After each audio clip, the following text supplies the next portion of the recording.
Avez-vous déjà mis à jour les pilotes de votre carte graphique pour un meilleur fonctionnement dans Photoshop? Alors, je trouvais super intéressant de vous montrer ceci car en fait, j'ai eu beaucoup de soucis ces derniers jours avec l'affichage de Photoshop. Ça ne fonctionnait plus, je me demandais pourquoi et quand j'ouvrais un de mes fichiers très gros format, donc un photomontage que je fais habituellement, il plantait complètement. En tout cas, l'affichage ne plantait complètement. Et je suis allé chercher un peu dans la compatibilité du GPU, voir si ça fonctionnait toujours bien et c'est là que je me suis rendu compte que j'avais pas fait de mise à jour depuis un sacré moment et du coup je trouve intéressant de vous faire une petite vidéo débutant car je pense que toute personne intermédiaire connaisse, je pense, ceci. Si vous connaissez pas, c'est la vidéo qu'il vous faut pour un peu comprendre comment faire ces fameuses mises à jour. Alors vidéo un petit peu spéciale, c'est pas de la retouche, c'est vraiment, on va regarder ça ensemble. Qu'est-ce qu'on va voir dans cette vidéo? Alors dans le premier temps, je vais vous montrer la compatibilité GPU, où c'est que ça se trouve, comment on regarde, qu'est-ce que c'est qu'un OpenGL et un DirectX 12. On va survoler ceci, c'est juste pour que vous appreniez un peu ce que c'est. Et ensuite, en deuxième partie, on va faire cette mise à jour ensemble, donc je vais le faire pendant que je vous parle, et on verra bien comment ça tourne. Et je pense que mon Photoshop ira beaucoup mieux. Et restez bien jusqu'à la fin, car à la fin, je vais vous montrer 2-3 petites astuces pour faire 2-3 réglages pour optimiser Photoshop encore mieux. Et avant de commencer, j'aimerais vous parler de quelque chose qui me tient à cœur depuis plusieurs années. Je construis une méthodologie d'apprentissage sur Photoshop très pédagogue et basée sur l'amusement et la structure. Cette méthodologie, je l'ai appelée les piliers de Photoshop. Donc, si vous êtes débutant, vraiment débutant, et que ça vous intéresse d'aller plus loin, vous pouvez voir en description, ici même sous la vidéo, j'ai un lien sur ma formation gratuite pour comprendre les piliers de Photoshop, donc ma méthodologie. Alors, sans plus attendre, cliquez sur le lien. Bon, sans plus tarder, on passe dans Photoshop et on regarde ces pilotes. Donc voilà, nous voilà bien dans Photoshop comme habituellement. Je vais me mettre là. Voilà, ça c'est typique, c'est ça qui ne fonctionne pas dans Photoshop. Chaque fois, je dois réinitialiser mon espace de travail. Je pense que c'est justement dû à cette carte graphique qui fonctionne mal. Alors, où se trouve ce fameux menu de compatibilité du GPU? Alors, qu'est-ce que c'est déjà un GPU? Un GPU, c'est le processeur, le microprocesseur de votre carte graphique. Donc ici en haut, on voit qu'il y a le menu de Photoshop, donc fichier, édition, images, etc. Et ici dans Aide, tout simplement, on en va rarement ici. On clique dessus et ici, on va juste au milieu. Et là, on va sur compatibilité GPU. On clique dessus et là, on a cette fameuse fenêtre que vous avez dû voir sur ma miniature, qui en fait explique que vous avez bien la carte graphique qui est compatible avec Photoshop. C'est très important, sinon votre Photoshop tournera très mal. Il va tourner, mais vraiment pas bien.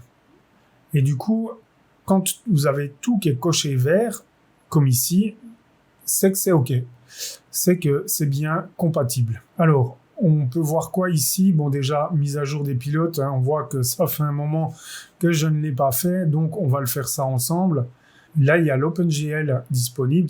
L'OpenGL, c'est quoi? C'est une interface, donc comme un programme à l'intérieur du PC qui va gérer une partie de la carte graphique, du processeur de la carte graphique.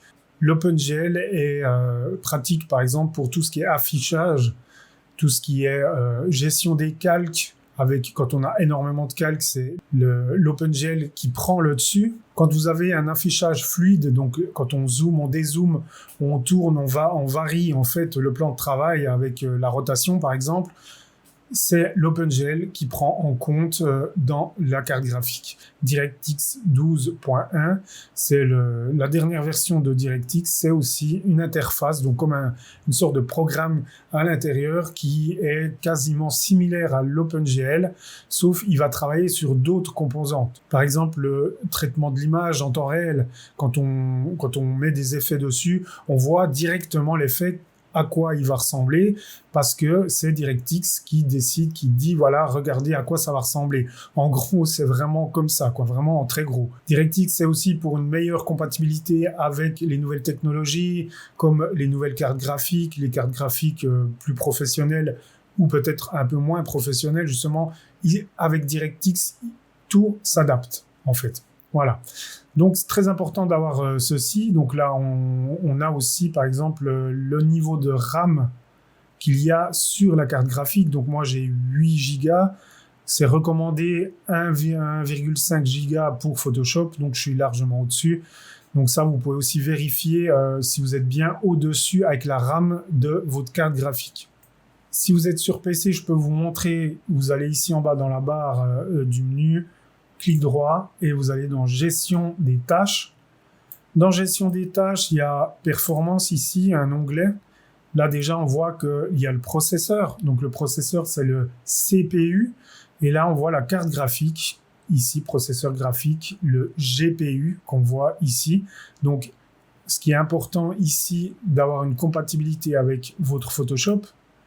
Là, on voit directement comment il fonctionne. Ça, c'est ma carte graphique qu'on retrouve bien évidemment ici, comme quoi elle est détectée. Donc, c'est OK. Donc, si vous n'avez pas ça, faites bien attention de regarder comment vous pouvez rendre compatible votre carte graphique ou si vous devez la changer. Ça, c'est possible. OK. Donc, deuxième partie, on va maintenant installer enfin ces pilotes pour que mon Photoshop tourne bien. Alors, on va aller cliquer mise à jour. Il va nous lancer sur Internet, le français. Là, il nous explique. Je vous mettrai le lien en description de la page d'Adobe. Vous allez descendre jusqu'ici. Réalisation des problèmes GPU du pilote, etc. Mettre à jour. Et là, on voit qu'il y a les pilotes de carte graphique AMD, Intel ou Nvidia, qui est ma carte graphique. Donc, je clique dessus. Ça va me lancer sur le site internet de Nvidia.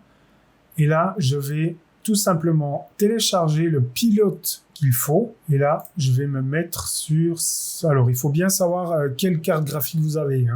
Donc, encore une fois, soit vous allez dans les tâches, comme je vous ai montré avant, puis vous regardez exactement ce que vous avez comme carte graphique. Sur Mac, je crois que vous pouvez aller voir sur la paume à propos du Mac. Je crois qu'il y a tout noté dessus, si je me souviens bien.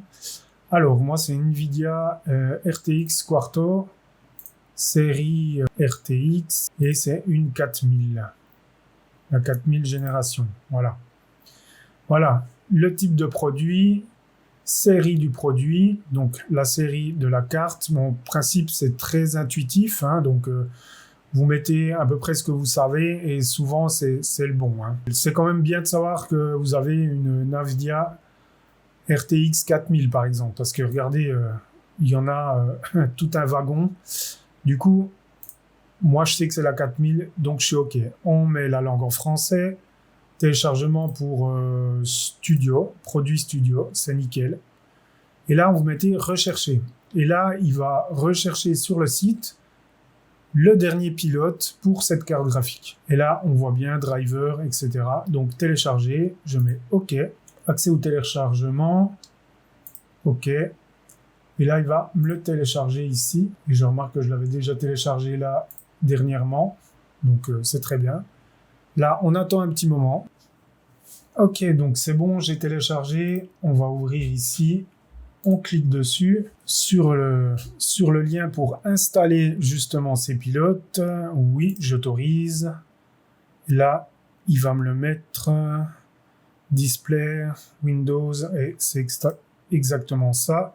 Là, ça va l'installer. Alors évidemment, c'est sur Windows. Sur Mac, normalement, c'est la même chose. Ça va ouvrir le programme Nvidia. OK, j'accepte. Recommander, oui, je vais pas dans les modes avancés, ça vaut pas la peine juste pour une mise à jour. OK, donc le pilote est installé maintenant, il n'y a plus qu'à redémarrer. Alors, je sais pas si vous avez vu, mais souvent ça clignote en noir où il n'y a plus du tout d'image, c'est normal, car la carte graphique switch un coup et du coup, il va arrêter pendant quelques secondes l'image qu'il y a sur votre écran, mais ça, c'est totalement normal. Donc, redémarrer dès maintenant. Alors, je vais mettre redémarrer, parce que c'est toujours bien, une fois d'avoir installé le pilote, de redémarrer votre ordi, mais ça, je pense que vous le savez. Et on se retrouve direct après. Donc, nous revoilà ici sur mon Windows. Je vais ouvrir Photoshop 2024 et on va voir si tout c'est bien rétabli. Ok, on entre sur l'interface de Photoshop et là, on va aller pour voir si tout est ok. Dans Aide, ici, dans le menu, Aide, compatibilité GPU, et voilà, nickel. On voit que mes points d'interrogation orange, comme quoi la mise à jour n'est pas faite, n'est plus là. Tout est ouvert, tout est ok. On voit ici même qu'avec la mise à jour, ça a redescendu un petit peu la RAM que j'ai sur la carte graphique. Mais bon, c'est pas très grave, hein, parce que j'ai largement assez pour Photoshop. Ok, super, je mets ok. Et là, je pense que mon Photoshop va beaucoup mieux tourner. Donc, troisième étape et dernière étape, on va jeter un petit coup d'œil pour les performances de votre Photoshop pour qu'il soit quand même un petit peu plus flexible, un petit peu mieux optimisé pour que vous soyez plus à l'aise, même avec un ordinateur peu puissant. Alors, je vous laisse aller ici, on voit toujours dans notre menu de Photoshop en haut, il y a édition sur Windows. Sur Mac, il y aura marqué Photoshop ici, vous irez dessus et ce sera tout en bas, comme dans Windows. Et là, dans Interface, vous ouvrez les préférences de Photoshop. Donc ça, c'est la boîte de dialogue des préférences de Photoshop. Donc édition tout en bas, je rappelle. Et là, il y a les généraux de Photoshop et l'interface. L'interface, c'est tout ce qu'on a ici, d'accord? C'est tout ce qu'on va voir visuellement. Alors, pour que ce soit le mieux possible pour vous et que ça tourne mieux, il y a des petites astuces comme par exemple ici, le mode de fenêtre standard, gris moyen. Donc ça, vous pouvez choisir, on va dire, le gris que vous voulez, ou le noir, ou le blanc, ou une couleur aussi. Mais je vous conseille de rester en gris moyen pour les yeux, c'est beaucoup mieux quand on équilibre les couleurs. Mais le plus important, vous voyez ici, il y a marqué cadre. Et dans cadre, vous allez mettre 100 à chaque fois. Tac. À la base, c'est comme ceci. Je crois qu'il y a encore aussi ici, si je me souviens bien, ombre portée. Donc, dès que vous ouvrez une photographie sur l'interface, il y a une petite ombre portée sur la photographie.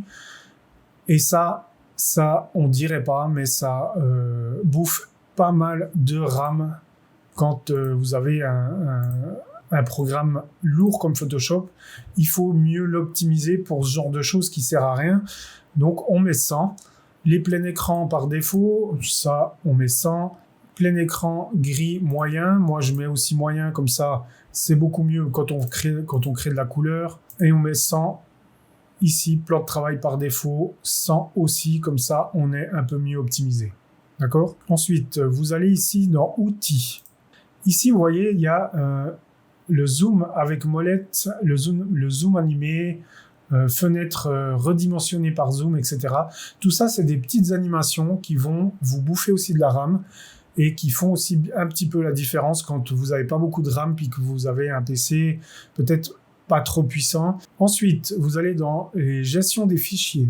Vous pouvez cocher désactiver la compression des PSD, PSB. Alors, c'est quoi ça exactement?